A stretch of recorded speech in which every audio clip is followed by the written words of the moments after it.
Welcome to the Rim Break Rodeo. We hope this video helps. In this video, I will explain how to make homemade aloe vera gel for long-term use. First, choose the thickest, most mature leaves from your aloe plant. After harvesting, wash them well and stand them upright in a cup for about 10 to 15 minutes.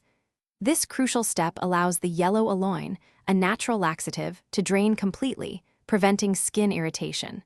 We want only the pure, beneficial gel.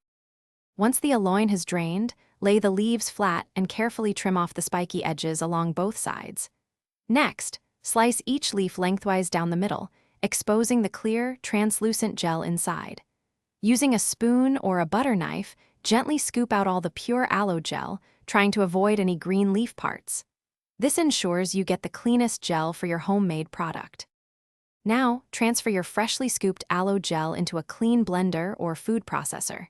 To extend its shelf life, add a natural preservative. For every 1/4 cup of aloe gel, you can add about 1/2 teaspoon of vitamin E oil or 100 milligrams of vitamin C powder. Blend the mixture on high speed until it becomes completely smooth and lump-free, achieving a uniform consistency. Finally, pour your freshly made aloe vera gel into an airtight, sterilized container, such as a glass jar or pump bottle. Storing it in the refrigerator is essential, as the cool temperature significantly extends its shelf life. When stored correctly, your homemade aloe vera gel should remain fresh and potent for approximately 2 to 3 weeks, ready for daily use. Thanks for watching.